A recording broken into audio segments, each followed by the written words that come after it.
ሰይጣን እንኳን ቢወከል እዛ ቦታ ላይ አይ ቲንክ ከዚህ መንግስት ሰይጣንን ይመርጣሉ። ይቅርታ አድርግልኝና እኛ በኮሪደር ልማት ነው ወይ የምንኖረው?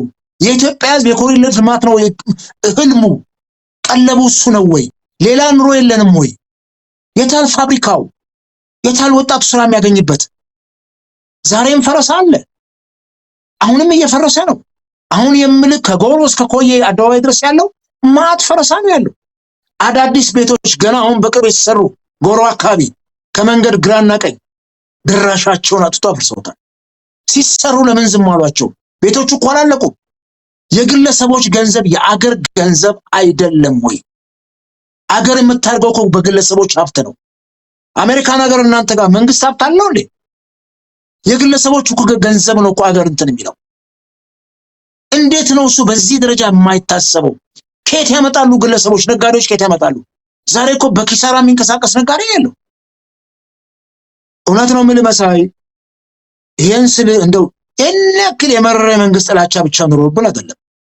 በአግባቡ አገርን ይመራ ዲሞክራሲ የሰፋበት ፍትሃዊ የሀብት ክፍፍል ቢኖር እኮ ይሄን ያክል እኛም ሀገር ውስጥ ቁጥረን በምሬት አንናገረው። ገባ? በህይወቴ ተወራርጄ በምሬት የምናገረው በቁም ከመሞት እየተናገርኩ ምገደልም ከሆነ ምታሰርም ከሆነ እሱን ይቀበላሉ።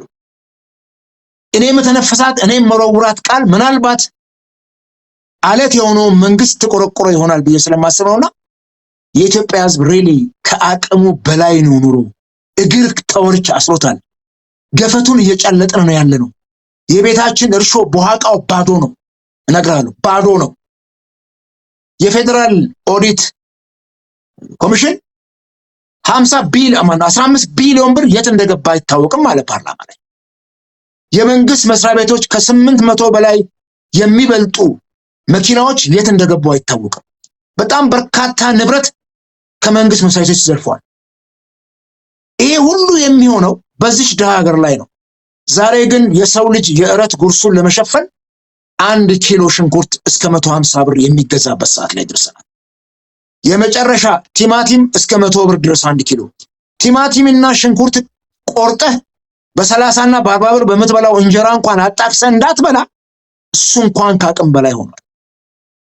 ምናልባት ለሹማምንቱ በሚገርም ሁኔታ ወደፊት እናወራዋለን። የሚገርም በጣም ትልልቅ የሆኑ የመንግስት ሆቴሎች ውስጥ እያንዳንዱ ሚኒስተር መስሪያ ቤት የሚከፍለውን ገንዘብ ስታይ ግድ የለም ወደፊት እናወራዋለን። እሱ መብላትና መጠጣት ብቻ በማዘንድ በሹማምንቱ ዘንድ ዳውስ የዕለት ጉርሱን እንኳን መሸፈን ያልቻለበት ላይ ደርሰናል። ሁሌ ስብሰባ ነው፣ ሁሌ ድግስ ነው፣ ሁሌ መብላት ነው፣ ሁሌ መጠጣት ነው፣ ሁሌ ስልጣን ላይ ያሉ ሰዎች የተመቸች ሀገር ናት። ዳው አይታሰብም። አየህ ሹማምንቱ ጠግበው ከበሉ ዳው ጉዳይ የት ይሄዳል? በጠመንጃ ፈሙስ በሚያስገድድ ክርን ይገዛል ሄዳ። አየህ በዚህ ውስጥ ነው ኢትዮጵያ ያለችው። እኛና ሹማምንቱ አብረን ኢትዮጵያ ውስጥ እየኖርን ነው። ሪሊ እኛ የሰው ዘር ነን? በዚህ ደረጃ ሰዎች ነን ወይ እኛ? ቶዛ ቴክስት እና በጣም የሚያሳዝን የህይወት እንትን ላይ ነው ያለነውና ኑሮውን የኢትዮጵያ ህዝብ መቋቋም አልቻለም። ለማኙ በስቷል። ሜዳ ላይ ያሉት ነዳያን ያሳዝኑሃል። እጅግ በጣም በሚገርም ችግር ውስጥ ነው ያለነው።